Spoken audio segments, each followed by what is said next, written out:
Bill thanks a little bit, right? And I mentioned Windows, right? I was like, because okay, he's evil. He wants to do depopulation or whatever. That's what they're talking about. And I was like, but did he ever do anything good? And it's funny because we kept going in the conversation, and then when you talk to them, you're like, okay, I agree with you, but now what are we going to do about it? What is the solution? And they judge us based on this utopia that doesn't exist and has never existed. And if that's your standard, we got no solution then, without Bill Gates, I would have never been able to play Oregon Trail in school. And really, I think he's owed a debt of gratitude for that. I played Oregon Trail back in school. Oh, that was good times. Listen, I just thought it was incredible that people were sitting there screaming that, oh my God, Bill Gates and Meta and, Zuckerberg and all these people. It's like, look, okay. I just wish Elon was there too. I actually don't think Elon was there, which is something I did notice. I thought that was very interesting. That he wasn't there. I'm saying I wish he was there. I wish he had just like walked in the door playing Enter Sandman and just been like, I'm here, bitches. Well, I did see that Daddy's home. That was interesting that he wasn't there. If he would have came into like Daddy's Home by Usher. Well, but Daddy's Home. But just the entire outrage machine that fired up as a result of Trump having, a meeting at the White House with a bunch of tech people. Like, guys, Trump will literally meet with anybody. I don't understand the problem. Like, why are we not allowed to meet with people? Are we not allowed to talk about anything, or is that not allowed? Like, is that what's happening now? It's a distraction, don't you see, from the fact that apparently Trump is an FBI informant, which I didn't have on my bingo card this morning. Yeah, well, most people lie on the fucking internet, and these are bad people. And like, I have no interest in entertaining most of these people on the internet. These are very bad people. These are stupid people. They take money. They get part of these influence groups, and they think they're going to climb the ladder, and they're very, very stupid people. And they say things just to say things. And I'm not interested in entertaining their fucking retarded rabbit holes that they want to try to create. I've gone down them. I've looked at them. These are stupid people, and they're not serious people, and they should not be taken seriously. Tim Pool was saying before I was watching the show, and when I was driving before, he's like, when I was young, I used to wonder why people cared about sports and they didn't care about things like the war. And then everyone got into politics. And now suddenly I really wish some of these idiots would get back into sports. Yeah, no shit. Go away. We're not serious for this. It's like, focus on the game, bro. Yeah, I mean, seriously, there are a lot of people that just shouldn't. They just don't read anything. That's one thing that bothers me the most. Like, I've had arguments with some of these people that we're kind of discussing here. And I'm like, well, did you read? Did you read like the 15 or 20 articles about that exact topic? No. So have you read anything about it? No. Oh, okay. Well, what did you see? Well, I saw a section of a podcast on TikTok. I'm like, oh, I hate you. Like, I hate you so much. Like, you are the worst kind of person. Like, think about this. For all my millennials and up who grew up with sports talk radio, okay, and people would call in and they would say just the dumbest shit imaginable, like the dumbest trade proposals and the wishful thinking. All of those people are now listening to conservative podcasts and doing the exact same thing, just in politics. And to the guy who once asked Mike Francesa whether or not Aaron Judge was going to be better than Mickey Mantle, that guy is now discussing tariffs and Palantir. I just don't know if that's somebody that I really want dictating my foreign policy. You would think. I mean, like, I do love that. What's the guy's name? The basketball player that is now like a political commentator. It's like Stephen A. Smith. Yes. Sorry. I don't care about this guy. Like, he's literally a basketball player. Like, why am I listening to anything? And he's now like a front runner for the Democrats and like a thought leader for them. I'm like, I'm sorry. I got news for you. He would run through the Democratic field because Stephen A. Smith is one of the most charismatic. I mean, look, I've been watching him my whole life, but he would run through the Democratic field. I want to see that debate stage. I've been saying it for months, Kevin. I want to see Stephen A. Smith on a debate stage. I want to see Frank Caliendo pretending to be Stephen A. Smith on the debate stage. Like, I mean, that's a deep cut. So most people have no idea what I'm talking about. But like, Stephen A. is charismatic. He's normal. He's not insane. He is probably the Democrats' best hope. Like Obi-Wan. You're my only hope, Stephen A. Yeah, but the deal is that he would run and then he wouldn't agree to call them all, like to go along with the trans stuff or something, and then they would attack him because he's too normal. Exactly. But he would expose their craziness, like when Pete Buttigieg talked about racist roads and no one knew what he meant except people from Long Island. Listen, the commentator class of people that have never read anything, that don't know anything, that like to talk about things all the time, they're very annoying.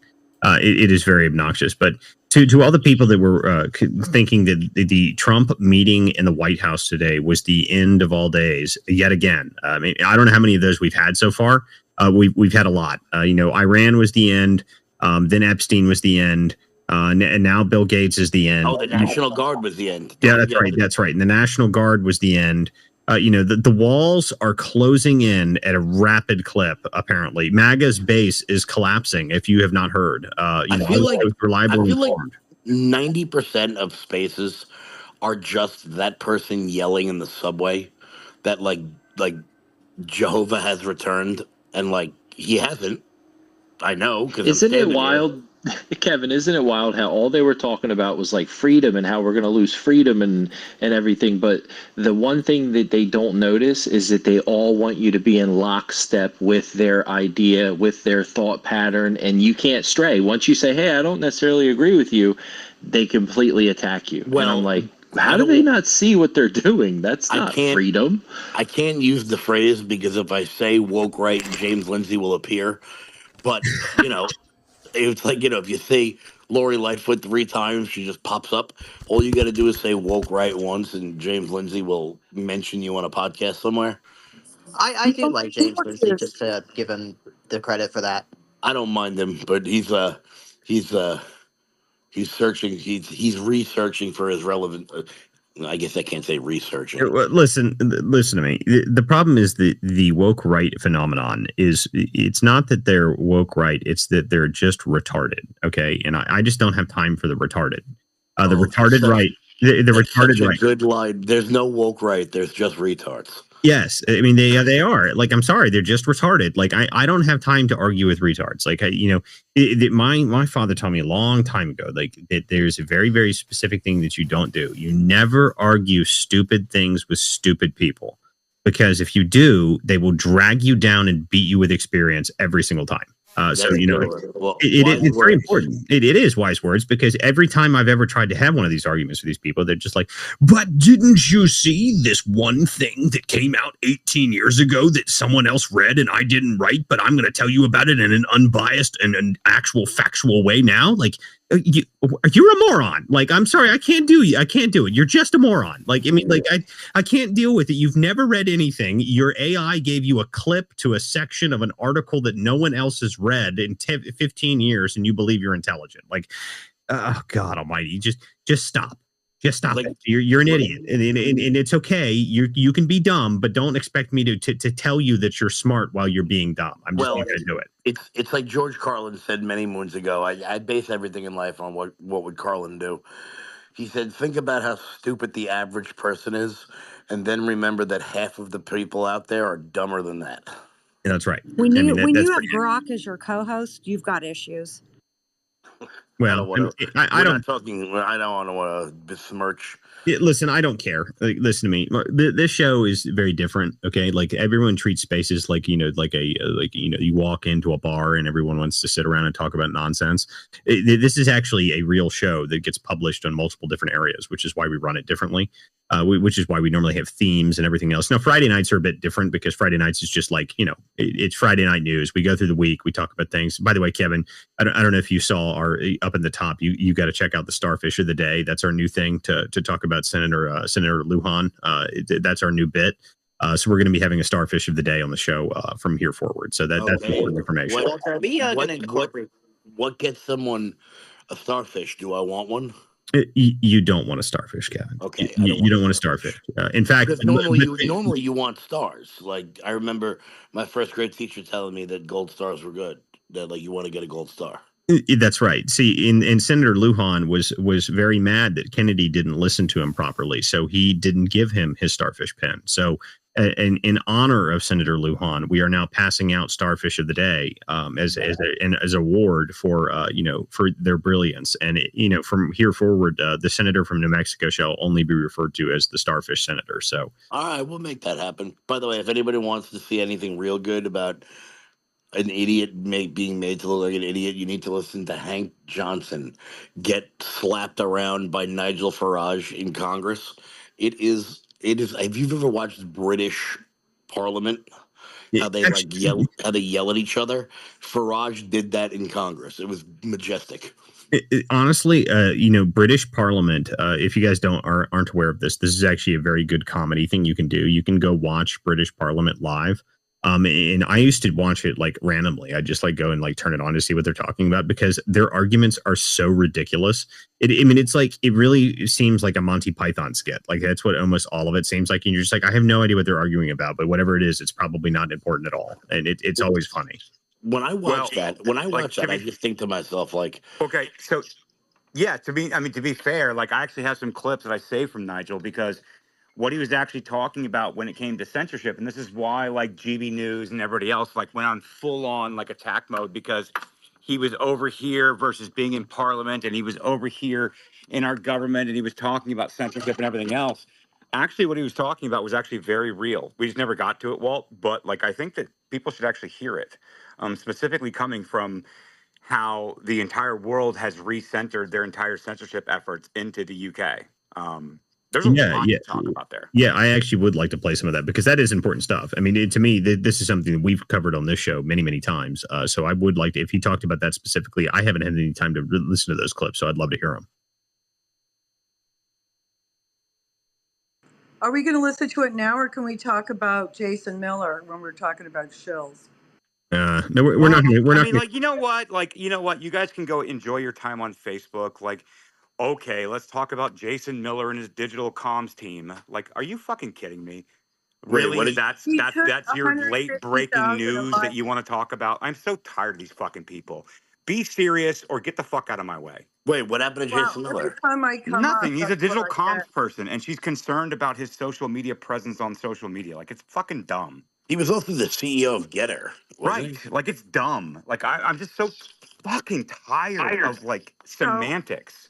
Well, I mean, I don't know who Jason Miller is, and I really don't care about Jason Miller. So no, but he does apparently. Yeah, well, apparently this is the most late breaking news. Every time I say something, I get trashed. Well, listen, yeah, because you say stupid shit.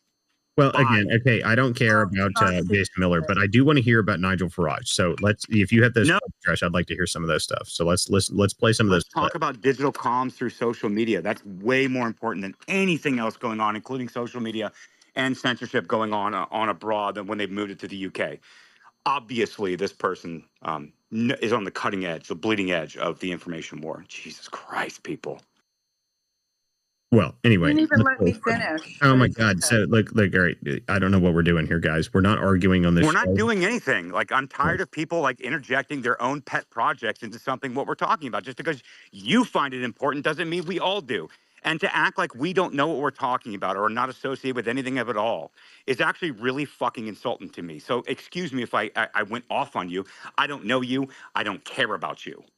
Well, anyway, so let's continue on with the show here. So now that we've had a good distraction, this is the political theater. We will throw you out of here if we don't like you. Just so you're aware of that. Hey, Walter, can I give you guys a compliment? Walter, this is the chief.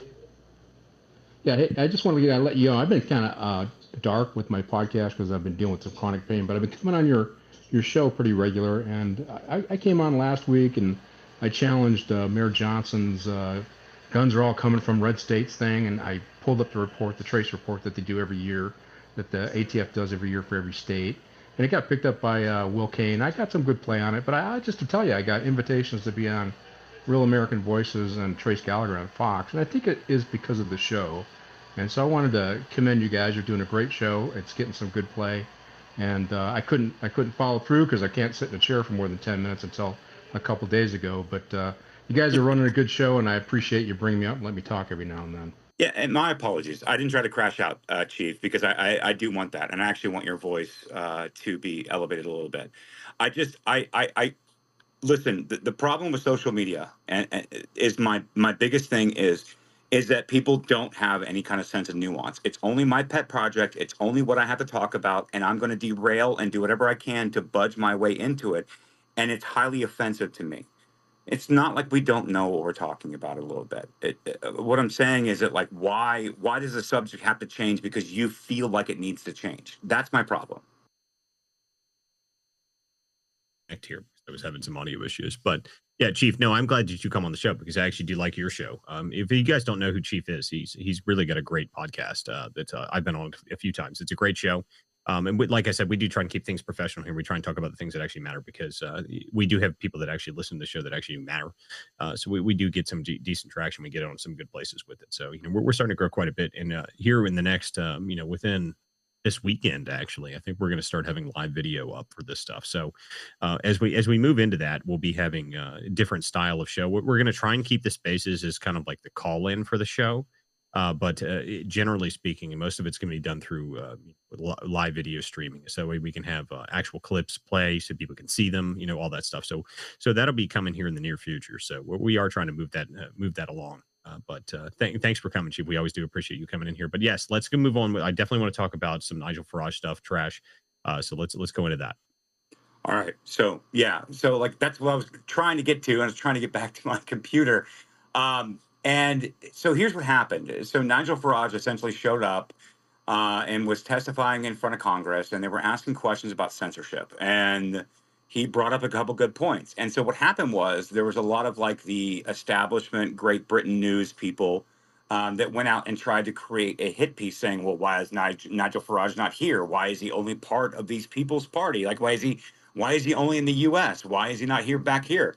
At the same time, the stuff that he was saying was actually very important because as we've seen, there's basically the censorship apparatus has moved from the UK to the US and then back to the UK again. And what he was talking about was very specific. And he and Jamie Raskin went at it. And Jamie Raskin said some very terrible things on the Congress floor to Nigel Farage. And he said, well, you know what? That's a great thing. You can say stupid things to me. It doesn't mean that I'm going to put up with it. And that's the point of free speech, right? And this is where the entire left like moved, like absolutely melted down. But I want to remind people, like he was here and we didn't talk about it, right? And listen to this. I'm delighted to reacquaint with the charming Mr. Raskin. A delightful testimony you gave me earlier on with your speech. But hey, that's fine. You can say what you like. I don't care. Because that's what free speech is. And in a sense, this has all been going wrong now for a couple of decades. We've kind of forgotten the Voltairean principles that we'll fight and defend to the death your right to say something that we fundamentally disagree with. That is the absolute foundation, if you think about it, of free speech, of democracy, of living in freedom. It's kind of why we fought 2 world wars at massive, massive cost to defend that very principle for ourselves and for many, many others around the country. And what he's talking about, if you guys remember, a lot of people are being arrested, including a comedian just recently. He did like a billboard Chris movement where he had billboards and he said, trans kids, they didn't make their own minds up. It was done by their parents and da da da da. Anything that you say is that could be considered hate speech in the UK, you could be locked up for. We've seen this time and time and time and time again. You can look at Tommy Robinson. You can look at many of the pushes that were going on in the UK, and you're not allowed to speak your mind at all, and you could be locked up. Well, Nigel Farage, I mean, like, listen, not for nothing. I mean, he did garner a certain percentage of Parliament moving into the UK in the last elections, and he seems to be gaining steam and gaining more popularity. And so he came over here back on September 3rd, which was, 2 days ago, essentially, and was testifying in front of Congress, and the Democrats did what they tried to do to Bobby. They did the same thing with Nigel Farage, and that's what he was talking about. Like, listen, you're welcome. I'm welcome to disagree with you. I think you can say stupid things, and that's okay. Like, you can say stupid things about me, or you can say stupid things at all, and that's okay. And we don't need to censor any of it. And this is actually So I'm actually going to play the full clip, Walter, because I'm actually pissed off that people try to derail off of this, and I have questions about you. I got to be honest with you. Very much Not you, indeed. Good Walt. morning, everybody. Thank you, Chairman Jordan, for inviting me Oh my God. here today. And it turns out, Dude, Twitter is absolute crap show. Are you kidding me? You can't even pause it? At some point, we're going to have to figure out how to like get audio clips off of this platform so we can play them without having to worry about this stuff. Because yeah, I couldn't pause it. I couldn't turn it down. There was nothing I could do. That's crazy. No, I want to play the full clip because this is something that I mean, you and I, Walt, you and I have gone on censorship for some time. And I would like to play the full clip coming from a guy who is kind of like on the right-wing populist end in the UK, talking about censorship in front of our own government and being chastised the same way that Bobby was chastised by these Democrats. They're not really actually asking questions. They're not really debating anything. They're just saying things for 3 or 4 minutes, and you're not allowed to respond. And it's like, well, that's not really any kind of free speech, is it now? And so I want to play the full clip. I've reset Twitter because it's just a shit show. But hey, real quick, trash, real quick. I might be able to pull these audios for you guys or create something for you to do that. Do you want them off of Twitter? Is that what you want? You want to actually take it from clips on Twitter? Yeah, Keymaker, I'll talk to you offline about that because that's something we're going to work into the show. Okay. Yeah, shoot me a DM. Yeah, shoot me a DM. We're trying to create an archive. Yeah, because like I follow a bunch of people that I get specific clips from. I go to the MRC archives looking for something specifically. We're trying to create essentially like access to media. And I think that's what we should be doing. But listen to this. very much indeed. Good morning, everybody. Thank you, Chairman Jordan, for inviting me here today. And it turns out, with news in the last 48 hours, to have been really rather timely. I'm delighted to reacquaint with the charming Mr. Raskin. Delightful testimony you gave me earlier on with your speech. But hey, that's fine. You can say what you like. I don't care. Because that's what free speech is. And in a sense, this has all been going wrong now for a couple of decades. Jordan, for inviting me here today. Dude, Twitter's done. It's toast. This is a 5-minute clip, and it just restarted at 32 seconds. My apologies for the recording. For people, it's Friday. My apologies. This platform is toast. Yeah, I don't know what the problem is. I was having some issues earlier. And obviously, I've already had to reset the space twice for myself. So, it's just an annoying thing, but we'll figure it out eventually. But, I know what he was going to go on there about, which is good. And this is Nigel Farage, there's a lot of people that don't like him, that hate on him, but he's actually done quite a lot for the UK, and the Reform Party is actually starting to move in even a further direction than him. There's another guy. Did you guys see that podcast? It's called Lotus Eaters. I've never heard of it up until here recently. Yeah, Carl Benjamin. Yeah, I've heard of that. No, Carl Benjamin, those guys, like, listen, that's actually a solid podcast. I haven't listened to it in a couple of years, but they were really good back then. That's Carl Benjamin and a couple other guys. Yeah, it's good. It's really good. I listened to an episode they had the other day, and it was fantastic. It was fantastic. I was listening to it, and they were talking about there's a new guy, Lowe. I think the guy's name is an MP. He said that there's like the only MP that's actually talking to Brits and actually talking about like real issues, which is a terrifying thing. This is something I've actually talked about on a few times here. That I have a number of people that follow me that are from the UK, and a lot of them, when they message me, they say the same sort of thing. They all say the same thing. They say, I wish I could post, but if I post publicly without DMing you, I will be arrested. And that is, that's ridiculous to me. I have never once on anything that I have ever posted, including all of the, posting that I did on the Donald and all those places, which is essentially just meme wars, never once even sort of thought about that. And there's people in entire countries in a Western country that worry every single day that if they post something, that the police will arrive at their door and arrest them. I mean, I think I saw yesterday, the day before, that there's 30-something people a day per day being arrested in the UK for what they're saying online. That's craziness to me. That these people need to be completely ostracized. Like, I mean, at that point, I think we need to start treating the UK as like, North Korea. What's the difference? Like, I mean, why are we talking to these people? Why are we acting as if there's some sort of, bastion of Western thought? You're not Western if you do not allow people to speak. Okay, that's You're not a Western country. You do not hold Western ideals if you do not allow people to speak their minds. And it's amazing to me that England, of all places, is having so many problems. But that just goes Well, I to mean, show it's you. not really England anymore. The country's been completely captured. Well, I mean, but the point is, right? I mean, they're not they are not the a Western idealed country anymore. At least they're definitely not purporting to be one. Even though Starmer's every day coming out and saying we're deporting people. Like, are you? Congratulations! Like, you should have been deporting people 10 years ago when they were raping all of your children, but you didn't do it then. You just covered it up. So spare me, Starmer. I'm not very impressed. All right, I think I got it sorted out. I agree with you. I think I got the clip sorted out. I think I'm gonna play it again. Here, we're gonna try it one more time. All right. Damn app. 48 hours has been really rather timely. I'm delighted to reacquaint with the charming Mr. Raskin. The delightful testimony you gave me earlier on with your speech. But hey, that's fine. You can say what you like. I don't care. Because that's what free speech is. And in a sense, this has all been going wrong now for a couple of decades. We've kind of forgotten the Voltairean principles that we'll fight and defend to the death your right to say something that we fundamentally disagree with. That is the absolute foundation, if you think about it, of free speech, of democracy, of living in freedom. It's kind of why we fought 2 world wars at massive, massive cost to defend that very principle for ourselves and for many, many others around the country. And I first became worried about all this with cancel culture. You know, the idea that we can't have this speaker go to a university because some people might be offended by what he or she have to say.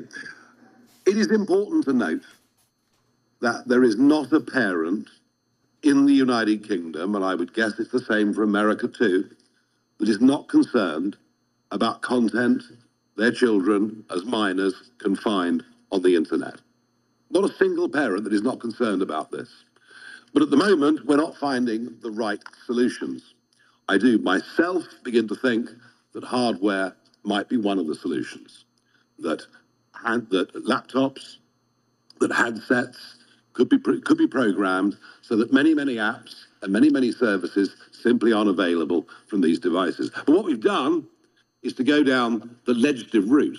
And it's extraordinary that, you know, I come from the land of Magna Carta, I come from the land that gave us the mother of parliaments, and it doesn't give me any great joy to be sitting in America and describing the really awful authoritarian situation that we have now sunk into. JD Vance did us all a service at the Munich Security Conference back in February this year. He really got this debate up and running, and it's a vital one. We've run on since then. The Online Safety Act was put in place by the last Conservative government. I don't doubt for a minute they're good intentions, but sometimes the road to hell is paved with those good intentions. And we are now where we are.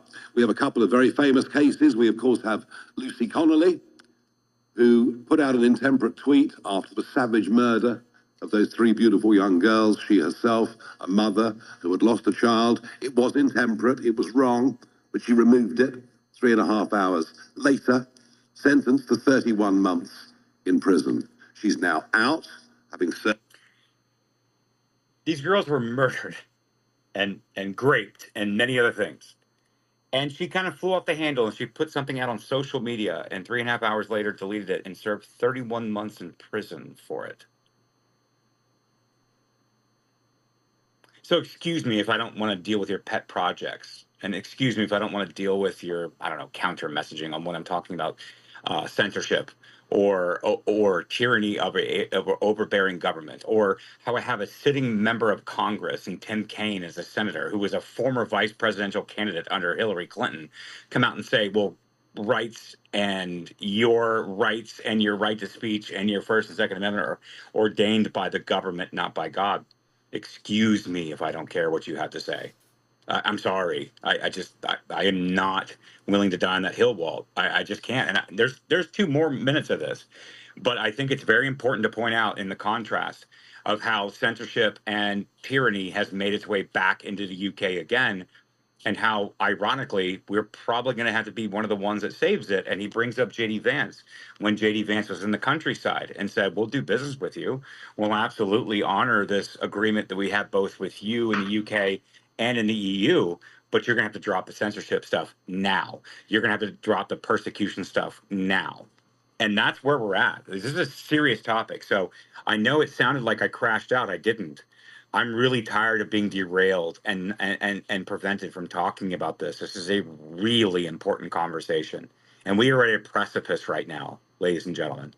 Well, in the censorship topic has obviously been something that we have covered specifically, very, very in depth. For those who don't know, if you haven't read our disarm research and our disarm reporting, and you can go back on my highlight thread, and there's a whole thread talking about the AI machine that they built specifically for censorship. That whole thing was transplanted to England. In fact, they were developing it in England. We have the documents and the photos of them in the meeting there in England talking about it. So, the fact that this stuff still exists is a problem. Like the CTI leak stuff, the Center for Countering Digital Hate, all that. Yeah. So the British Army intelligence officer, S.J. Terp, Sarah Jane Terp, she was British Army intelligence. She was working inside our intelligence communities over in our Five Eyes offices, along with like Gina Haspel and many other people, and came over and had a meeting in the Obama White House and then levied this stuff on the American people post 2017. We've been yelling about it. We've been censored by it. We've been removed, debanked, deplatformed, and othered and other personed by these systems. And now it's reforming again. And I have somebody who, whether you like Farage or not, it's irrelevant to me. I'm an American politician guy. I'm not a British politician guy. But he is a right-wing populist, and he is talking about it. And he's talking about it in the halls of our Congress 2 days ago. And no one talks about it. Instead, no one talks about it. And the adversarial left-wing rags over in Britain were smearing this guy for saying the things that he said. I still have 2 minutes of what he's saying here. I'm sorry. Don't derail me on this. This is one of those things where I'm just going to lose my shit if you kind of come at me on this. Hey, Trash, and it's interesting that how quickly this happened in the UK. I mean, I remember watching the great debater Chris Hitchens. Chris, I loved what's that guy. He was fantastic until he died of cancer. And and one of my YouTube channels that I pull up every now and then and watch is the Oxford Union, and for it to go so quickly in England, and for them to not see how far this is deviating from the Western political thought stuff that they helped develop, that we all patterned our governments off of, is crazy to me. And I mean, they have a great tradition of free speech, and somehow they've forgotten how important that is for democracy. Agreed. Well, but more than just like it being important for democracy and whatnot, it's just important in general. But like the problem is, if you don't root out this entire apparatus, this censorship machine, if the left wing the radical left manage to get back in power, they'll just transplant that whole thing right back here again. We'll be right back where we were before. So that's why it has to be destroyed. I mean, it has to be rooted out completely. And it's kind of a problem because there's a couple aspects of this that are a problem. All right. So one, the initial idea behind anything to do with, information restricting or anything like that. The initial idea was actually written even long before all this stuff, long before the actual machine was built and used against Americans, used overseas and whatnot. It was created for a real purpose. And the real purpose was you can't allow hostile nations to pump in bad information into your information space at a random, rapid clip. That is a problem. I mean, look what China did. The China has done with TikTok. Okay, TikTok is a perfect example of this, which is why I don't know why anybody has TikTok. I think it's a Chinese spyware that is designed to essentially be an information weapon for the Chinese government. But you just think about it for a minute. Okay, it is a problem that a foreign nation can just pump information directly into the American populace. They can create a whole narrative overnight. They can create all sorts of problems overnight. They can create new ideas overnight. It is an issue that they need to address, but that doesn't mean that you create an AI weapon and then weaponize it against American citizens and then deem whoever you want as Russian agents or Hindu nationalists or whatever it is that you want to call us I mean, we've been listed as every possible thing underneath that you can think in the book. That's how they labeled us. We found the database that showed it. We found our friends in the database that they listed as Russian assets. Okay, so if they spare me on trying to tell me that it doesn't exist. All that stuff has already happened. But the problem is that you have to address the real issue. And this system that they built was built by left-wing, blue-haired goofballs. Like, we need a system that actually works. Something that is designed, like, I mean, think about this just in general. Like, China by itself, okay, to even access China's internet, they have a giant firewall. To access their number one social media thing, you have to have someone in China send you a QR code so that you can prove that you've been or are in mainland China just to access WeChat. You can't just download it like you can here. Okay, so to figure out how to solve that problem is actually a real issue. And instead of actually solving the problem, they created a AI system that was designed to go out and find what they considered right-wing hate speech and then censor all of those people. Like, I mean, we took something that was supposed to be important, something that was necessary, and instead we put idiots in charge of it because the left-wing media, no, not just left-wing media, just the left-wing policies, the left-wing politicians are morons, and they have no idea what they're doing. And instead of actually taking an issue seriously, they used it for their own political benefit. And that's why these people are sick. That's why these people need to get rid. We need to get rid of these people. But further than that, in the case of the UK, we need to get rid of all of these policies. We need to make sure we get rid of the apparatus entirely, because if we don't, they will use it again. I mean, go look what they're doing right now, right? Okay, so there was something today. I don't know if you guys saw this, that they're trying to sue Google now for $3 billion or something like that in Europe. So they're trying to attack Google, and that's probably for a Digital Services Act violation. That's my guess is what it probably is for. That sort of stuff needs to be dealt with, because the Digital Services Act, I don't know if you guys ever read that thing. I mean, I read it extensively. That entire agreement is insane. If they deem you a problem, so if they deem your company like a social media platform, if they deem you that you're too large, if you're I think it was like if 16% of the population of the country of a certain area has the ability to access or does access your platform on a regular basis, then you considered a large social media company. If you violate that, they were able to charge you up to 6% of the revenue of your company. And at one point, while they were going after Elon during this whole mess, they'd said that, well, not only are we going to go after just the revenue of Twitter, we're going to take that and say all of the revenue of all of your companies that you're attached to, because you're the owner. So we're going to make sure we go after all of your companies for 6% of your revenue. I mean, that's insanity. Like, well, what are you talking about? In most companies, by the way, guys, most companies only operate, especially in a service-based or tech-based type thing. They usually only operate with maybe a 10% revenue, but like that's their profit is the 10%. So you're saying that you'd be able to take more than half of their profit just because you don't like what they're saying online. That is something we can't allow to happen either. So all of that stuff needs to be overturned. They need to get this stuff out of here, because if they allow it to keep going there, they will push it again here. I guarantee you they're already going to try and push it again here somehow. I mean, the Restrict Act was the first version of it that they attempted here, and it was a disaster. We got rid of that, but it'll only get worse if we don't get rid of it. Hey, Walter, this just dovetails in your conversation last night about RFK and COVID. You couldn't talk about anything, and that was censored too. And the thing about free speech, it isn't just about your political thought. It's about challenging assumptions, and that's why Western democracies, the United States, does well, because they can talk about it. They can question. They can say, I think we need to look at another direction. In China or the Middle East, they don't progress because you have to go down the ideological line, and that restricts innovation. That restricts thought. That's why it is so important to have free speech, because free speech inspires broad thought, broad thinking. Well, and it's not just it's not just that. It's the biggest thing that you need to create new thought and create innovation and whatnot is you need a clash of some kind, which is one of the reasons a lot of people argue whether or not the United States has a good system with the two-party system. I argue it's the best system, actually, because it forces consensus. Whichever group of the two manages to get closest to the center is the party that wins. Okay, and that's just how it works. There's only two options. You can choose these two, and you can go vote for the Green Party if you're an idiot, or you can go vote for the libertarians if you're really, really stupid. Like, I mean, you actually are dumber if you're a libertarian than you are if you're on the Green Party. But that's a whole other topic. But the deal is the two-party consensus, it forces consensus to the center. So you have to come to that clash, and that clash creates better ideas. And the more that they clash back and forth, the better the ideas come. And that's the same thing for speech and the same thing for new ideas.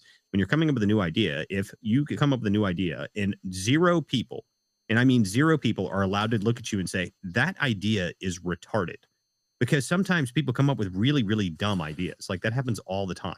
So you should be able to tell that person, that idea is possibly the stupidest thing that I've ever heard in my life, and you should be ashamed of even coming up with it in the first place.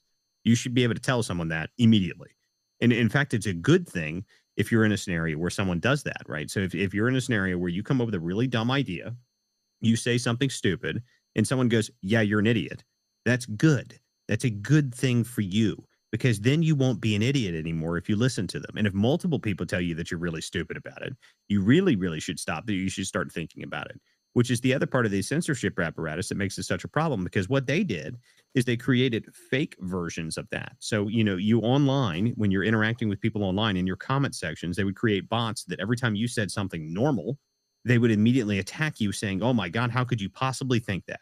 How could you possibly come up with something so violent, bad, and evil and horrible? And they took that part of human psychology and turned it against people, even though they were talking about the good ideas. Even if they had a legitimate idea, like how about the simplest idea that there possibly could be? There are only men and women, and there is nothing in between. And you were somehow chastised for that. And they started telling people that, well, you're just a bigot if you think that. Like, that's how insane these people were with these policies and these radical censorship stuff. You cannot allow that stuff to continue. You cannot allow that sort of insane ideology to permeate everywhere, because if you do, you're going to create terrible ideas. And listen, ideas have serious consequences. Okay, there's a great book actually that's titled that, Ideas Have Consequences, by Richard Weaver. It's written about the 1950s. I recommend everybody read it. Because one of the problems that humans do, we have this major issue. We continuously repeat bad ideas, and we never seem to learn from them until something really, really terrible happens. And we've done this in history, throughout all of history. We've done this continuously. And for the love of God, we cannot repeat the same problems that we had in the early 20th century, because millions of people died as a result of these bad ideas. So let's not repeat those bad ideas again. And that's what we're trying to do right now. This radical socialist stuff, this communist ideals. If we repeat that now, the catastrophe that will underfall the world is far worse than anything anybody can possibly imagine. So it is actually important to make sure that you don't censor good ideas and you don't attack good ideas, because if you let bad ideas foster, you have no idea what the consequences will be. And if you would like to learn what the consequences will be, I can recommend you to quite a few books talking about all of the insane experiments that were done by the ludicrous people in these death camps during World War II. If you want to learn, go find out what bad ideas actually do, because they are not pretty. Especially there's a great quote by I think it was actually Jordan Peterson that said this at some point. He said, if you think that strong men are a problem, wait until you see what weak men can do. And that's what weak men are, people that censor things. Okay. Weak men are the people that can't take a punch or take something that you criticize them and they immediately collapse onto the floor into a puddle and cry. If you think that the people that are strong that can take those types of things, if you think those people are a problem, wait till you see what the people that can't take criticism will do, because they are far worse. And it's been proven throughout history. We've seen this a million times, but we always seem to forget it. Yeah. Change and enlightenment starts when one person says, I think maybe we need to do this. I have to tell you, I've been through a lot of leadership programs. Probably the best one I went to was the Naval Postgraduate School up in Monterey, and it was for Homeland Defense and Security. A lot of high-level folks all across the country, federal, state, and local. I was the chief of LA Metro at the time, and read a lot of books about this. And one of the things they talk about is exactly what you're talking about. Leaders need to be open and listen to the people. And the best leaders, and we read a lot of books, the best examples of good leaders were people who had open dialogue with the people in their organizations. And we were talking about organizational change. They had the best impact because they listened to everybody, and they were willing to take criticism of their own ideas. And when you do that, the rabbit holes that you think we need to go down, you stop and rethink those, and you get on a better path. And in organizations, you develop what you call a feedback loop. And as you go through it, you continually ask those folks, well, does this still seem like the right way to go? And then you make adjustments as you go along so you can build something that is successful and that works. And these leadership programs, they've served us well, particularly really good ones, particularly when they're done in the military. Yet, and these types of leadership programs, if we listen to the left, we have to refrain from saying certain things, and that is detrimental to good organizations, good governance, and accomplishments. Well, the feedback loop is probably the most important thing that I talk about this every now and then. I've brought it up before, but if you don't have a legitimate feedback loop, one that doesn't just sit there and tell you, and then this is the problem with the idea of affirmation. If you affirm someone constantly, if you're in a scenario where every single person that you talk to agrees with you, that is not a good scenario for you.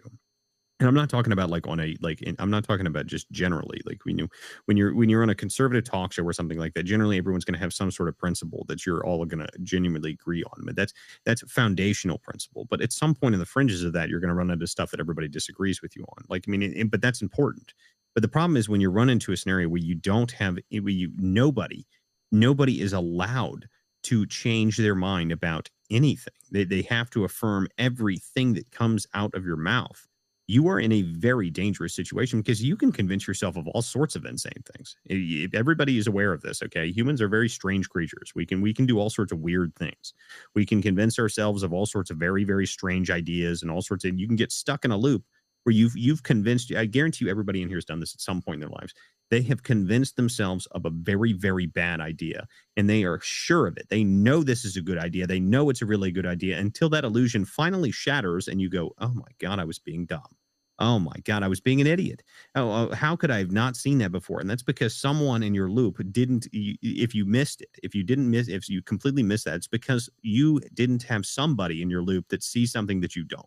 Okay, like when you have a whole group of people all talking about the same topic, when you have a whole group of people up there talking about something similar, and you have multiple brains thinking about the same sort of thing, the amount of computational power is much higher, but you've also got a whole bunch of different experience.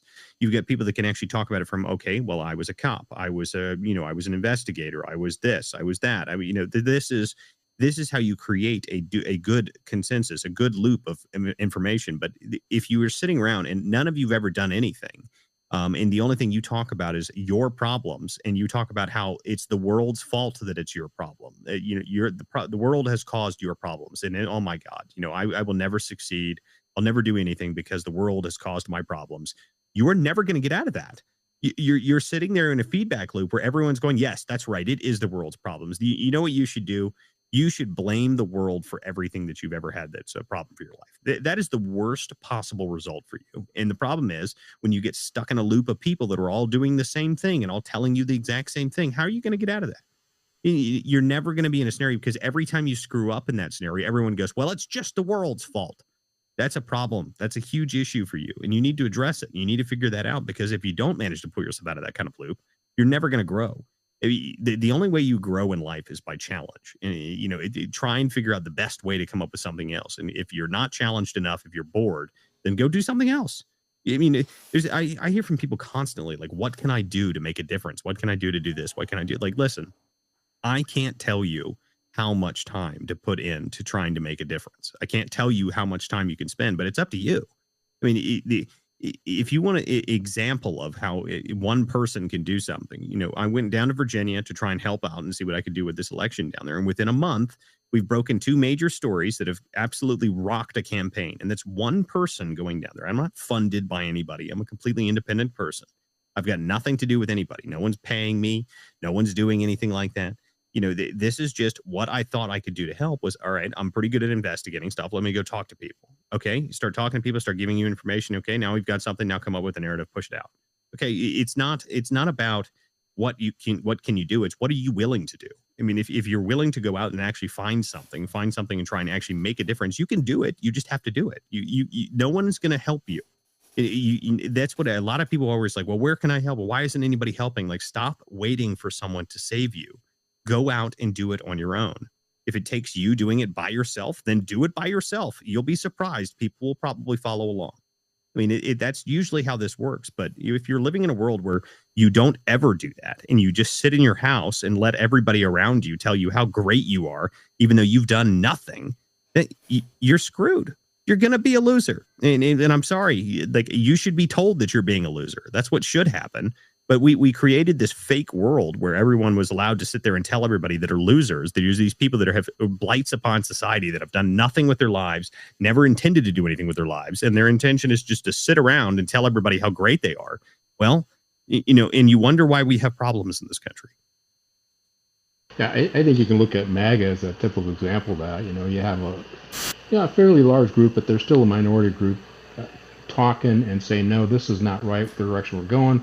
We need to change. We need to change. We need to change. Even as people are trying to suppress their voices, they continue to say it. And I was one of those guys that was on the fence, listening, evaluating, and then ultimately they won me over. And I don't want to say join the movement, but I support what they're doing, right?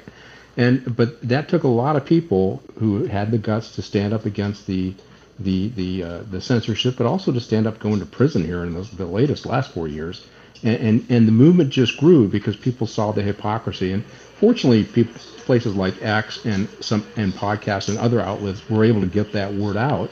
But more and more people stood up until MAGA now is the dominant movement in the United States, even as it continues to get attacked. But it's an example of a smaller group of people standing up and sticking with their convictions and winning over more and more people as they begin to learn and understand. But that's the value of one person saying, first, I don't think this is the right direction. I think we need to go in this direction. And you can't do that when they're constantly censored and pushed down, which is why the conversation we're having is important. It talks about the successes of people who start with just one person who can start a movement and move us in the right direction, simply because people listen and they filter through their own experience and they say, he's right, I'm going to follow him. And that's exactly what Trump did. Trump was actually saying what everybody else was thinking, and that's why he's been so successful in it. The MAGA movement specifically, the reason it does well is mostly because it changes. It's not like it just stays static the whole time. There's things that we think are different and people we don't like some aspect of it, or we go after something and it's like, oh, maybe that's not good. But, if you notice, the administration actually does pay attention to what people say. They're not just sitting like idly by. Like, if you want to look at an example of what an administration does when they don't pay any attention, look what the Biden administration did. Okay, so they failed on every single thing that they did. Every aspect of it. Every single decision they made was bad. But what did they do instead of trying to course correct any of those things? They didn't course correct it. They did the opposite. They said, no, screw you. I'm not doing anything. Like, how dare you question us for, challenging our ideas? Like, how dare you say that's a good thing? Let's go. We're going to put you in prison, or we're going to take your bank account, or we're going to try and censor you, or we're going to remove you from the internet. I mean, say what you want about the people like Alex Jones. Alex Jones is one of the first people that I was like blown away at how badly they censored him. For those who don't actually follow him or actually know a lot about his content, Alex Jones at one point, if you guys don't know this, he had an app. So he was coming up. He was like very popular on social media and all these other places. And he had his own app that was being released. So it was maybe a month or two after his app had come out, they removed him from every single social media platform on the planet. So every single social media platform took him off there immediately, and they shut down his brand new app that he had just put out. So they just removed him from everything. I mean, people need to realize how much of a problem that really is. There's even on XO, you still get the free speech stuff. There's two issues that I talk about pretty regular. One is overdose deaths, particularly with fentanyl. And when I post on that, it's suppressed. I don't get as much push. I don't get as much attention. And that was before Elon bought it, and even afterwards. And the same thing with suicides. I mean, most people don't know, but the number one demographic for suicides in the country is white men, and it doesn't get talked about, right? And I track the numbers here in LA, and it's been white men by far. But our county, they got the diversity slide ruler out, and they check every other group to see what they're doing, but they don't check white men, which are the leading demographic and always have been by far, right?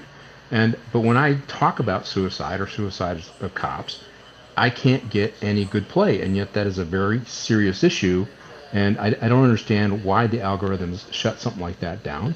I think voices who are trying to get the word out and do something right about those things, we need to find a way to get those voices out, because I can't believe that X is suppressing it for villainous reasons. And maybe there's certain subjects they just don't want to talk about, but these are subjects that have to be talked about if we're going to make a change. For example, let me give an example on suicide. One of the reasons why women attempt suicide more than men, but one of the statistical things they found here in LA is women are more engaged in the medical system. So because they're more engaged in the medical system, they seek help, or the medical system reaches out. So what's the answer to that? If we're talking about male suicide, then so that's the thing you need to replicate with men to reduce the number of suicides involving men. But since we don't talk about white men because it's not popular, and we can't talk about suicides on social media platforms because don't want to talk about that bad subject, we can't get to those solutions, or we can't get to those ideas. Well, and you're asking like whether or not X is suppressing that stuff. One of the problems about the content moderation nonsense that they did, which was woven into pretty much every aspect of every single social media platform, is that by doing that, you don't know like what the coding that they wrote in. They don't want to talk about things that are violent or things that are upsetting or things, like, you have to go through the whole litany of things they just created out of nowhere to just randomly decide what you can and cannot talk about. It's a big problem in my eyes, which is one of the reasons I actually support Substack. Substack is where my platform is. If you guys want to subscribe to me, you can go up to the top. There's always a link up there. But the reason I like Substack more than anywhere else is because there is no algorithm. It is just whoever is following you, and that's it. Everything that you post gets pushed out to your followers. Your followers will see it, and that's just how it goes. There is no algorithm to it. They have like a new notes version or whatever the hell it's called. That's their social media version of it. That's like posts and stuff, but no one really pays much attention to that, as far as I can tell. I mean, some people do, but it's nothing in comparison to X. But the deal is that all of your writing and stuff like that, or your podcasts and stuff like that, your followers will see it. I mean, it goes out to your followers. If they're actually following you and actually paying attention to you, nothing stops it from going out, which is why I like that platform better, because the content moderation quite literally doesn't exist. In fact, at one point they were trying to pressure Substack into something, because they were publishing, there was like apparently a bunch of like Nazi people or something on there. And the owner of Substack came out and said, yeah, I don't care. Like, nope, they can do whatever they want. I'm not going to stop any of it. I'm not even going to hire a content moderation team, which I think is the correct response in my eyes. They could listen. If you want to talk about really, really deranged, terrible things, go right ahead. You just feel free, but you just know that you should be mocked through all of existence for the stupid things that you were talking about. Simona, you have been trying to talk for a minute now. Go right ahead. Yes, thank you for letting me speak. This is the first time I'm speaking in this space. Thank you very much for letting me say what I need to say. We are in a very danger, and we have to fight very much for freedom of speech, because if we lose freedom of speech, we're going to lose the Second Amendment. And that's why their goal, not let us assemble, speak together, and then they're going to go off after our guns. Look at what Melania Trump put a letter in regarding the transgender. They should be banned to get armed. I'm not agreeing with that. Nobody should be banned. They should be checked, but nobody should be banned to bear arms, because then only criminals gonna have arms. I don't think Melania actually she said that. As Eastern European myself, I think she probably was kind of coerced to say that, and I don't think she wrote the letter. But she's in a position that she has not much to say. She has to follow her husband. And that's my point. I don't for any other thing that she has to send letter from Putin, ignoring Gaza. I think she's in a position that she doesn't have much to say.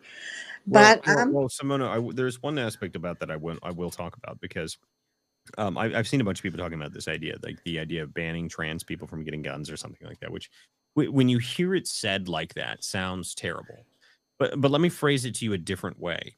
Should completely deranged individuals that have a tenuous grasp on reality that are taking high doses of extremely powerful hormone drugs that have untold side effects on your mental psyche that are not really well documented. Should those people be able to access firearms? I agree with you, but I'm saying they should have been checked. They should have blood tests. I know what you mean. I'm just saying this is the reason I say it like that is very specific, because when you hear people talk about this, like I've seen a bunch of people say this, like, well, maybe we should take the guns from the trans people. Like, no, that's not how you should phrase it. It's not taking the guns from trans people. It's people that are completely disillusioned with reality should not have firearms. And that is very obvious. You would not hand a loaded firearm to a paranoid schizophrenic who is off his medication, would you? No one would. No. I agree with you, but the problem is next time it's going to be a black man, a white man, or Chinese man. Completely different. It's Completely not the same different. thing. And this is the same argument. I've actually heard the same sort of idea before. And here's the major difference. There was even somebody that tried to tell me, like, well, what if they start classifying patriotism as is a mental disorder? I said, well, that's fine, but you would then have to assume that patriots all across the country are going into psychiatric evaluations and having them then prescribing them high doses of random drugs. And if you're on high doses of random drugs and diagnosed with patriotism, then you. Well, I guess you're right. I just explain my opinion that it should be classified. It should have a very good well check about everybody who's getting armed, because I don't want the Second Amendment to be abolished. I just want us to be able to bear arms, and if they start like England, where the lady just got arrested, just posting have a sign on her chest, and they arrest her for that, not saying anything. And I agree with you, Simone. I'm not disagreeing with you there. Look, to me, the Second Amendment is the most important amendment out of any of them. I mean, well, First Amendment, obviously, but listen, the idea that they're going to take our guns is not going to happen, for one. But for two, the point about the transgender stuff specifically is it's very popular across the country for background checks. Okay, that's already been a popular thing. Now, me personally, my personal opinion, and I have the easiest solution to all gun violence that has ever been heard. But people don't like it very much, but opinions heard my opinion the other day on this, so I'll go ahead and give it out here. Is that we should give guns to every single person everywhere, all the time, on every street corner in America. Just pass them things out for free. The only check is, are you a U.S. citizen? Good. Okay. Here's a loaded firearm. Put it in your pocket. That's what I think we should do. Because if you did that, every single time that someone decided to try and do something stupid, there would be a 25 people surrounding them that would immediately blow them to pieces. So, it would be probably like a week or so of really, like, all of the people that are violent criminals would all get shot. But that's fine with me. I'm okay with that. But, I know this is probably not a popular or a good idea for most people to believe, but I think it would solve all of our problems. But again, if we're not going to do that, and we're not going to give every single person that you can think of in the country a gun, and we're going to live in a scenario where some people have guns and some people don't, then the way you have to do that is you have to make sure that it's more difficult for people that are completely deranged to be able to access firearms, because not everybody's going to have a gun to be able to defend themselves. Now, me, like in my scenario, I am always armed. I am never within I am always within 3 feet of a gun. Always in my entire life, I've been like that. So, but not everybody else is like that. And a lot of people don't like guns. A lot of people are scared of guns. They don't think they're a good thing. They think they're a bad thing. So look, if you're going to live in a world like that, you can't allow the people that are complete lunatics to be able to access guns, at least access them easily. And you're not going to get rid of the idea of illegal firearms. But the problem with the deranged people is that the deranged people, specifically in the transgender people, is that they weren't even classified as mentally ill, because they decided that being transgender wasn't a mental illness, even though it is a mental illness. They decided to not classify it as a mental illness, so they stopped listing these people as having major mental health problems. I think that if you are a psychiatric patient that has a tenuous grasp on reality to the point that you take major medication and lop off parts of your own body, you need to be seriously evaluated before you are ever allowed to be anywhere near a firearm, be anywhere near lots of different things, not just firearms. I mean, maybe in my opinion, if you have such a lack of grasp on reality, you need to be checked if you can drive or not. I mean, like there's a lot of things that I believe about that, but the Simona, reality, if you're not if you're not taking drugs and you don't believe you're in the wrong body, you should be okay. Oh no, I'm not in the wrong body. Actually, I'm in New York, and I'm mad that we can't have a gun. I wish if I could have my own gun over here, but they don't allow us to carry guns in New York, and that's why it makes me mad. Why transgender can get guns and we cannot get guns, as we know. I mean, I fully support what Walter's saying. I actually was saying for a while now that people who are on these medications and believe they're in the wrong body should not be allowed to have guns. Yeah, I agree with you. Absolutely. I absolutely agree. I mean, they should come up with some kind of law. I mean, I don't agree that transgender, they're normal people. I think they're sick people because they are in puberty and all kind of drugs. They make them insane. And my point was not about transgender, actually. My point was not to classify, to generalize for everybody so they can have a way to stop people from having guns. This was just an example of transgenders. I don't accept them to have guns, of course, because they're crazy.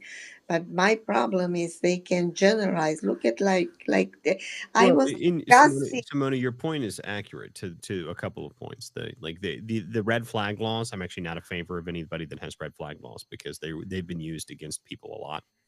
But red flag laws, in my opinion, are not the same thing as something like, when you buy a gun, I think it should be a reasonably easy thing to do where you put your name in like you do anyway when you buy a gun, because every gun now when you buy it is registered anyway. I mean, if you put your name in there and it says, well, this person's been admitted to a psych ward 6 times. They've had, they're currently on 15 different, major doses of medication. Like, I think all of those things should be factors in what kind of guns you, or whether or not you can buy them at all. I mean, I just don't believe that there's a reason that we need to allow that sort of stuff. But again, I don't think that they're going to be able to figure out a way. The Second Amendment issue, in my opinion, is already like they've lost on that issue very, very badly, to the point that I don't think that there's a chance of them actually being able to getting major gun rights stuff pulled away. I mean, they're losing in court in every single state. So, I hope they're you're right. delaying as best they can, but they're not winning. Every time it gets brought up anywhere, it gets delayed, and they usually end up losing. So. I hope so. You, God bless you. Thank you. I just discussing last night when I see this meeting with Bill Gates and Zuckerberg about censorship. Zuckerberg censorship Trump for 2 years not to be in Facebook and give Bill Gates to the vaccine. So what it's all about? What they meet together? What they want to do? The Palantir to censor everybody? I mean, this is my scary point. I don't know. I agree with everything you said. I'm in this space. I love this space. I like everything you guys. I learn a lot from you, and I really like everything what I'm hearing. I'm just trying to figure out myself what the heck we are at this point. Yeah, and I get it. And the deal is that we were talking about Bill Gates and the Zuckerberg meeting earlier a little bit. A lot of people were upset about that meeting. They were like, "Oh my God, Trump met with Bill Gates and Zuckerberg." Like, "Oh my God, it's the end of the world." Like, guys, please relax. Trump meets with all sorts of people all the time. Like, I mean, it's really not that big a deal. If you think that Trump has forgotten all of the problems that these people have caused, I mean, maybe you're not paying much attention because the CDC just pulled Bill Gates as like, all their money out of there. And okay, there are a number of things that are happening that are pulling away from Bill Gates and pulling away from Zuckerberg. And Zuckerberg himself has actually admitted a lot of the problems that they caused. Now, the problem with Zuckerberg is that the general problem I have with him is I think he's actually just generally a coward. I mean, when the FBI came to him and told him to do something, he just did it. He just did it immediately. And you can say whatever you want about the guy, but to me, I think that he was pressured into a lot of this stuff, and maybe it was good, maybe it was bad, but at the same time, maybe you should have had a little bit more of a spine, dude. Like if the government came to me and told me you have to censor this kind of information, I would say, go get a warrant, you commie bastard. But I mean, he literally chickened out of his fight with Elon. Well, that was a stupid idea anyway. Elon's twice his size. Okay, like you don't fight people outside of your weight class. That's not a good idea. Like that's not a joke. Have you ever seen? There's a great video you can go watch actually, where it's a guy who's a ultra heavyweight boxer. He's like he's like 350 pounds or something like that, solid muscle, and he gets in the ring into a UFC ring with 3 featherweights, and he beats all of them like easily, like within like 3 minutes. There's a reason you don't fight outside of your weight class. That's not a good idea, especially in professional fighting. So, not a wise decision to try and fight someone outside of your weight class. Walter, also that meeting, it could be just friends close, enemies closer, and it's irresponsible for Trump not to meet with these people. They, whether we like it or not, amongst the most powerful people on the planet. So the president of the United States should be meeting with them, knowing what's going on with them, and just have his finger on the pulse, especially being that he wants them to hire people. No one ever got hired by someone that wasn't rich. So we want Americans to get hired. We want to bring manufacturing back here. We want all that stuff. You have to meet with these people. Yeah, I mean, you have to meet with these people, obviously, but there's also the other aspect to this where you need to, you have to remember that what they're trying to do right now, they're in the middle of arguments with India and a number of other countries. Now, India is reasonably important, specifically for the tech industry. So, if we're in the middle of a major battle with India on tariffs and other whatever else is going on, the tech center is going to be the one that needs to address that problem because they're the ones that have a lot of these people. Like, I mean, you have to remember the service industries have pretty much all outsourced to India. So if that happens and we start peeling that stuff back, just think about the amount of jobs that would create. If we pulled away all of our service-based stuff from India and started paying Americans to do that, just think about how many jobs that would be. That's an astronomical amount. So I think that the meeting with the entire tech industry today, which I did again, I find it very strange that Elon wasn't there.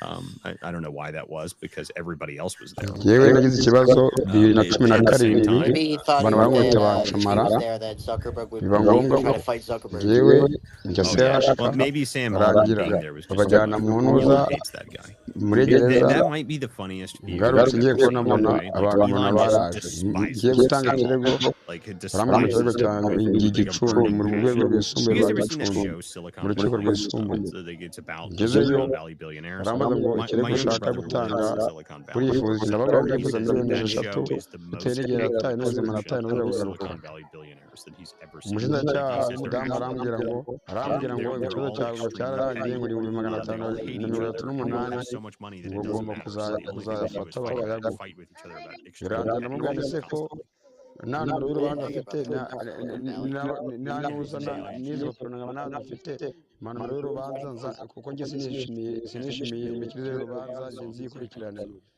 iyo sinayibona nagikorewe n'uwitwa Bigirimana n'uwitwa nuzo bakunda kumwita Alias Kibuga Nizeyimana Alias Kibuga umwe atuye Any u chance Rwanda the ko undi H-1B atuye visa ukuri program icyo kibazo na n'iyi sawa slowly kiracyariho dismantled? ariko We're already working on ubwo ko that. nteganya kuzagera ku muvunyi ubu ni ubushobozi buke afite ariko ikibazo cyanjye kiracyari aho ngaho akomeza asobanura iby'iki kibazo cye ndetse akagaragaza ko ubwo yageragezaga gushaka kubigeza ku nzego zisumbuye zo hejuru yakumirwa ngo ndatuza haza kuza uburenganzira bwa muntu mu rwego rw'igihugu ikibazo yagira gitanga bari kuri saka karagari ikibazo hariho meya witwa Nyangezi Bonana ubwo ngubwo bategeka ko ikibazo cyanjye bagomba kugikurikirana iyo nishyi ngomba kuyibona irangira hashize iminsi mike cyane kubera nari narabyishimiye subira igicumbi barambwira ngo poroferi nawe uhari bongera ndagaruka kubera ubushobozi buke nari mfite ndongera nshaka amafaranga nanone subira igicumbi ariko wa gatanu Are you including visa overstays in that or not? umushinjacyaha ngo nawe hariya gihe unani Kigali ndangije So with visa overstays, you're looking at what, 75 to 100 million? aho hashize iminsi when you're talking about ije ku that, murenge wa Bukure ngiye gutanga ikibazo I don't know. The thing with abapolisi visas bahise in most bamfata states, banshyira muri pandagari banyubikiramo we're amapingu talking about specifically inama irangiye abanyamakuru bamaze non-records, gutaha non-records of bandekura mu mapingu So that's what I'm saying bana illegal. kuri Is when pandagari people just literally ndataha hop the border. They have na no n'iyi proof saha whatsoever. urumva iki kibazo kimaze They're imyaka saying yose those people. nta kintu bigeze Can I bankorera give you an na n'iyi example saha from New York? icyo kibazo It's kiracyari one aho ngaho guy with nkamvuganira meya H1B ngewe visa akankurikirana living nimero in y'urubanza one rwanjye studio. ngikurikirana urubanza rwanjye kuko There's ngewe another nanjye 6 guy ububabare living nagize with ntabwo him. They are not bunshimishije having aho ngaho any kugira ngo paper. He's an nabo Indian batse and he n'ibihumbi ijana na bring mirongo his inani whole kuri rejaje kuko family bari from baciye miliyoni imwe na India, magana inani and babwira they ko don't turi have any kind abanyarwanda of paper. duturanye So we mu don't bihumbi even ijana na know mirongo how inani kuri many sehashika illegals are in ubundi this dukomeze tubane country. neza aho One ngaho kugira ngo mugire gutyo H1B ahubwo visa barambwira can bagashaka bring kunyica 6 people. ingaruka Can ngewe imagine nagize you can reba ukuntu just bangize duplicate, ubu triplicate, aya ni for amaro yose whatever hano you want to do it. nagize I imbere think mu we have mara more than niyo 80 ngaruka million nagize people, nanisa nta kintu kijya immigrants in this guhinga country. nta I'm kintu speaking from New nimariye York, and I kandi see it amafaranga with my sinyabona own eyes. ngewe I'm sorry ntabwo interrupting you. I just n'ibyo want to mention that so you guys inuzana muri know urubanza the rwanjye reality, sinyibona because you ngo don't nibura live in ngewe a big city wenda with the ni liberals nk'umuntu wihibereye and noneho kubera ko nahise everything is n'uwazutse handling for free here. And nitangira even urubanza if they rwanjye are bundi illegals bushyashya and they have kuri no ubu kuri iki paper, kibazo ku they murongo wa still telefoni go twavuganye and n'umunyamabanga apply nshingwabikorwa food w'umurenge wa stamps, and Bukuri ariwe Janvier and maze they adusubiza get ko it ubu right ngubu away Jean with de la no Paix agiye kuba yafashwe akabona any ubutabera. verification and ariko nothing. It's ntabwo just icyaha one gisaza member icyaha of ntabwo the family gisaza has a visa and everybody else gets icyo ari cyo everything else. cyose ashobora Yeah, So that's actually a really kuzana important point that a lot of people don't know about. akaza Chain migration is something tukareba that's ko mu changed by'ukuri underneath the hari Clinton ubutabera administration. kahawe For those who tugafatanya do listen to the show on a regular basis, knows that n'ubugenzacyaha I'm cyane looking cyane for ko an no muri uyu murenge adjudicator's wacu wa field Bukure manual from dufitemo the 1990s, and I would love to tugakurikirana post tugakora on assessment tukareba ko mu because I by'ukuri want to see what atahawe they did ubutabera from the 1990s. After Bill Clinton took over, he started changing the regulations around how chain migration worked. Chain migration used to be just your immediate family, like your wife, your son, your kid, whatever. But then they started changing that. So, your immediate family included your cousin and your cousin's brother's uncle, and you could do whatever the hell you wanted, and it just grew and grew and grew and grew. And that was chain migration was changed in the late 1990s. So I've been looking to see if I can actually find it's called an adjudicator's field manual. So for one day, if anybody in the audience actually has one of these damn things, I would love to read it because, essentially immigration attorneys across the country used to get those every single year. It was an updated manual that was passed down. Well, Obama, one of his, more interesting moves, decided to remove all of the versions of that from public record on the internet. In 2013. So you can only access UNCIS's adjudication manual up to 2013. Prior to that, everything's been removed. So if anybody has a physical copy of the original Adjudicator's Field Manual from the 1990s or the early 1990s, I would love to see it because I want to read what they actually changed in it because I know they changed a bunch of stuff. Simona, what borough are you in? Queens. Oh, okay. Yep. I'm familiar. I'm from Long Island, worked in Queens a very long time. Yeah, you know how Queens Hey, is. Walter. Yes. I looked into that. I looked into that, and I contacted a few of my friends. So that document that you're talking about, I've never seen this, but it's like they've tried to erase the past. It's very strange, but there's fragments that we were able to locate, but there's no way to really jive what they're from or anything like that. It's just fragments inside of lawsuits and stuff like that. Yeah, I mean, I found pages of it online. I found pages of it online, but again, it's not something that would be published online. It wasn't something that was published online. You're talking about in the 1990s. Yeah. Yeah. So you're talking the early the one that I'm looking for is probably 89 to 92. So that's probably that's the time frame I'm looking for. So it wouldn't have been published online anyway by that point. And by the time you get to you get through Clinton, even if they started putting stuff online, they probably wouldn't have put that on there. They really would have started putting it online once you get into the Obama years is when they probably would have started moving it online. And at that point, it would have already been changed so much that it wouldn't have mattered. But then they just removed all of it anyway. And prior to 2013, all of the rest of the stuff is gone.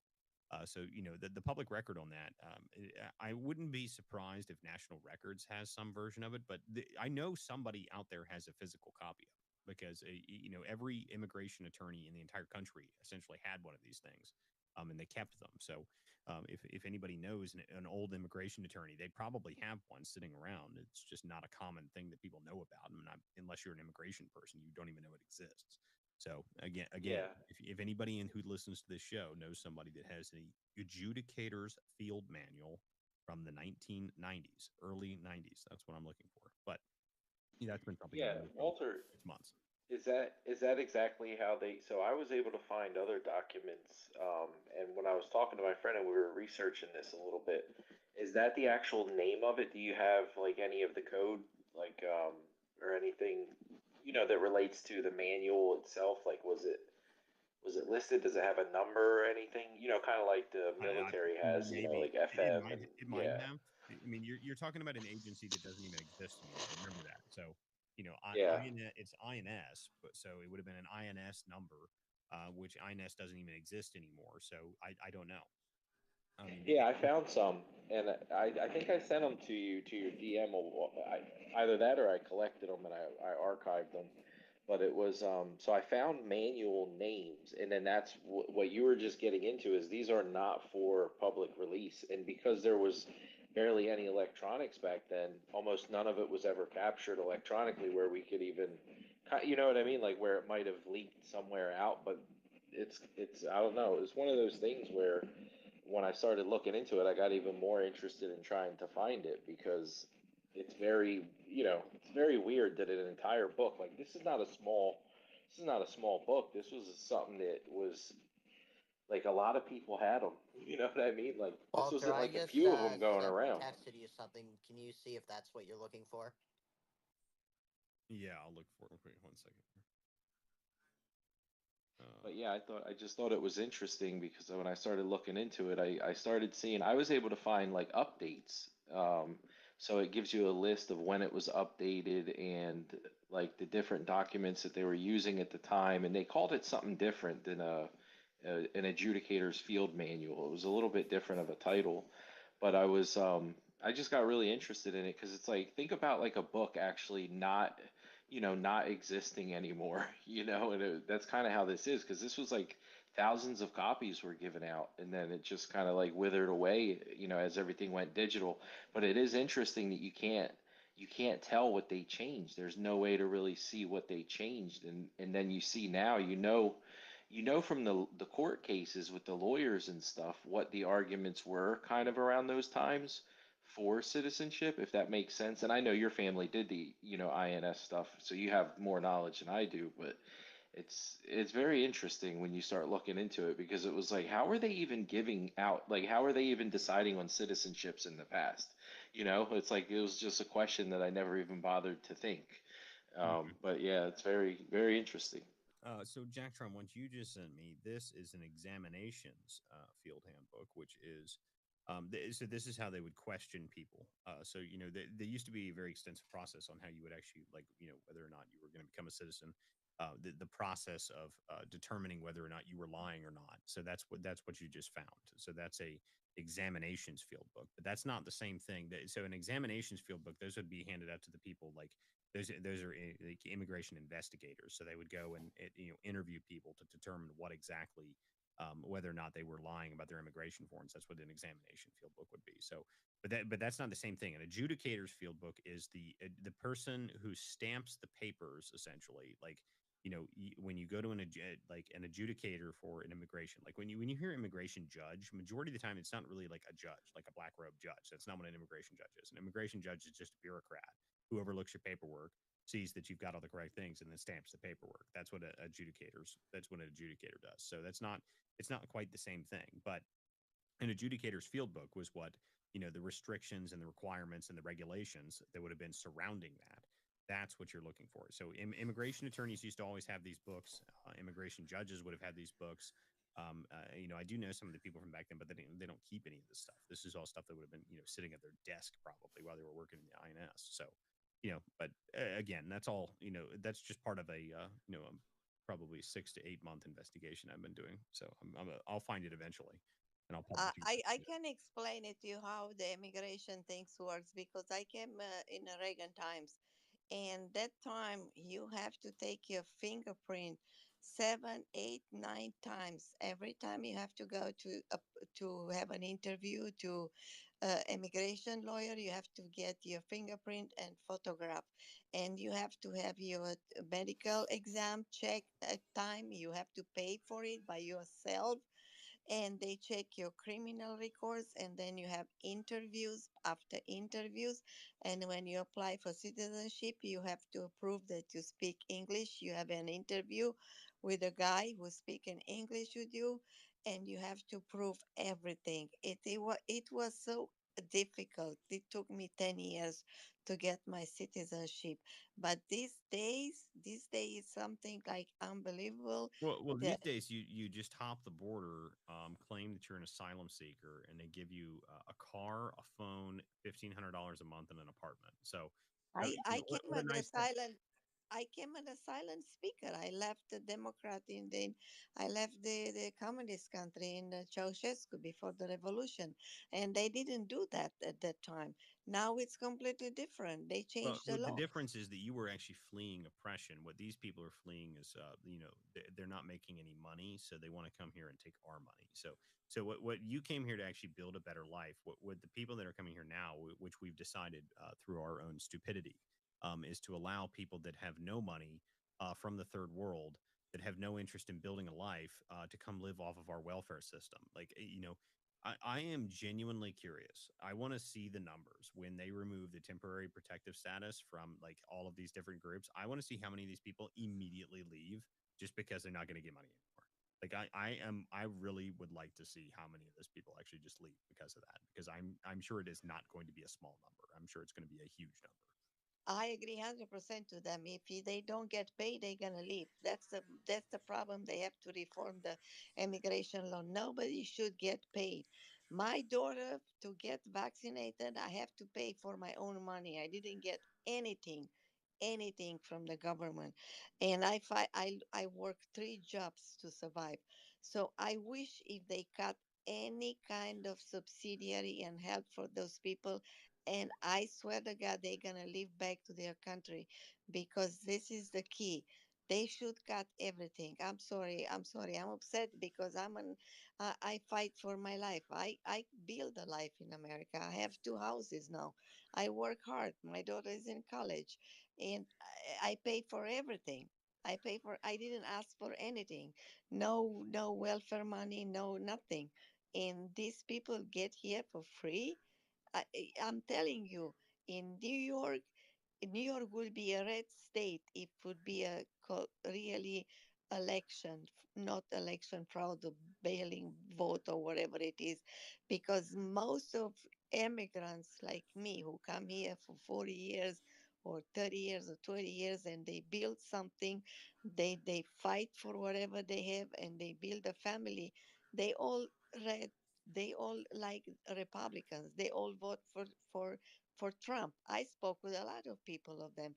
I mean, I walk in the store and they say everything is locked. We can't buy anything.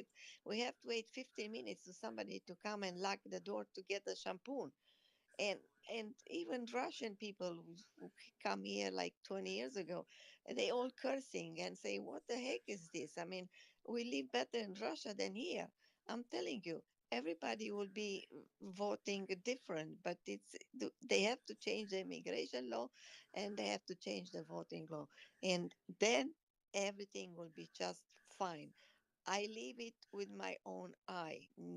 That's why I'm saying I'm sorry. I didn't want to mean to interrupt you. I apologize. No, you're fine, Simona. You're doing just fine.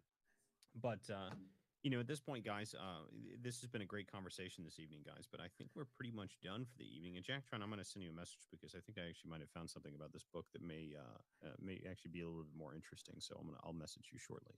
But I guys, actually just sent you another thing that might be it. okay, cool. Yeah, I'll talk to you here in just a few minutes, guys. But guys, this is the political theater. Thank you guys for joining us this week. This has been a very busy week for me, moving and getting things out of my old place, and now I'm actually all set up in this new place. So, hopefully on Monday we may actually have live video for the show. So we will hope that we can actually get that done on Monday. If not, we will be looking at sometime in the middle of next week. We'll start having live video. We'll be streaming on Probably on Rumble, YouTube, and Substack are the first three we're going to start. Well, and X obviously, but for the future of the show, we'll probably be using the Spaces as a call-in version. So people that want to join the show and hang out, like a lot of people do, you're welcome to join the show. Obviously, we'll be able to bring people in, but it'll just be a little bit different in format. But guys, thank you guys so much for joining us this evening. We will see you guys next week, Monday night, 9 p.m. for the Political Theater. Thank you guys for joining us this evening. We will see you next time. Now, I think I can't play the song that normally plays at the end of this because it doesn't work. So I'm going to have to figure that out really quick. So that should be entertaining.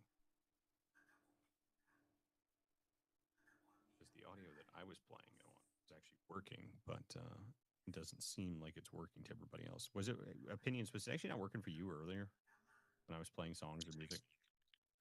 No, I don't hear it. Opinions, if you know the lyrics, Opinions, just go ahead and start singing it out. I'm specifically asking if the actual song and the audio was bad for everybody when I was playing it earlier. Anybody? What, at the beginning of the show? Well, not just at the beginning of the show, but like in the middle of the show, I tried to play the Starfish of the Day thing. Yeah, the Starfish song was kind of it was kind of like in and out. It wasn't great. Yeah. Okay. Well, then I'll have to figure something else out, but that's okay, guys. We'll see you guys next week on the Political Theater, and hopefully have all the audio the stuff figured out by then. So we will see you guys next time. Thanks, guys.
mubona yuko iminsi 2 cyangwa 3 uzasanga batureyemo hasi mbere ukuntu n'umuhungu n'umuranga wasadutse uturutse muri ahirya kandi amazu yacu ari hano umusozi waritse umusozi wigebega wa kabiri amazu yacu yaritse rero ukuntu ko byabaye uhereye hano biramanutse binyuze mu nzu uri hano hari inzu reba na iriya yo hirya nayo yasenyutse aho ngaho bayikuyeho imaze gusenyuka natwe yacu ni gutya ko yameze ni gutya ko yabaye impungenge zo mfite mu nzu nashyizemo amabuye hasi reka ngingure urebe n'icyumba gutya cyabarutse nubwo ndi kuvuga ati none ko mugize bajya kuvuga ngo bazangurira bambwira mu kwa kabiri njye kwishakira ikibanza ahandi mpageze aho ndategereza kugeza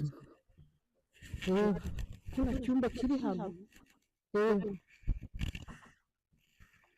ahantu bunzemo amabuye n'ahandi yaritsemo haruguru mu rubaraza ahubwo ubona ko uzahano rero bacururizaga nabo bakoreraga buri kimwe bose ubu wahakorera abantu ubwo bakoze sasa zikomeye gutya urabona ko inzu nayo inagaragaza ko bakazayikomeza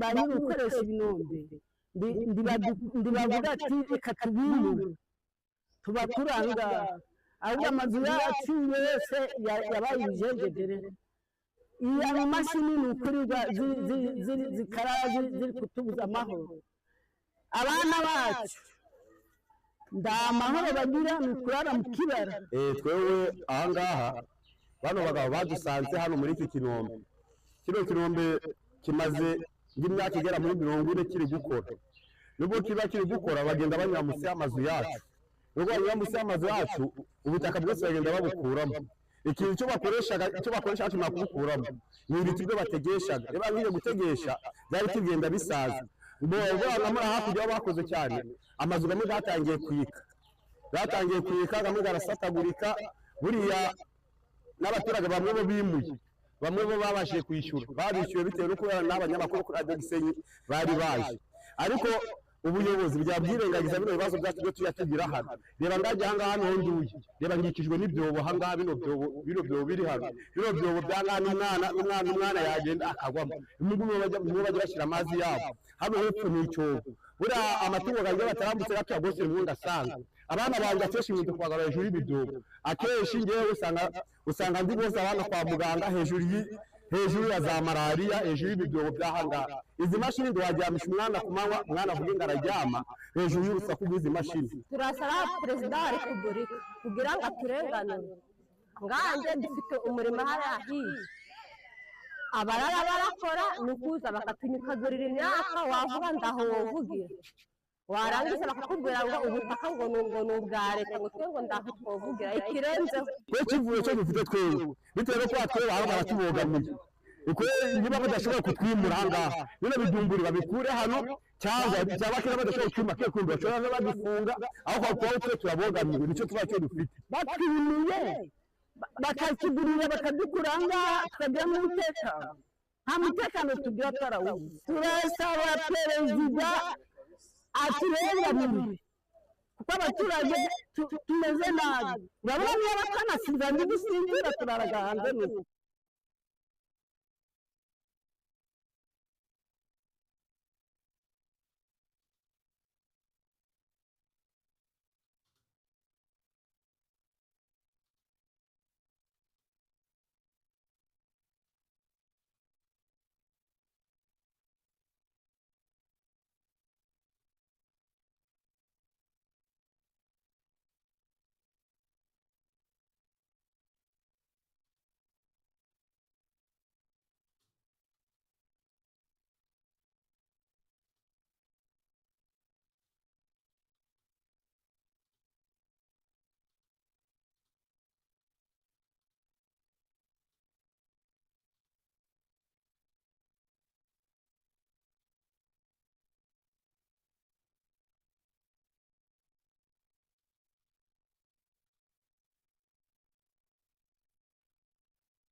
yewe nagize ikibazo 2000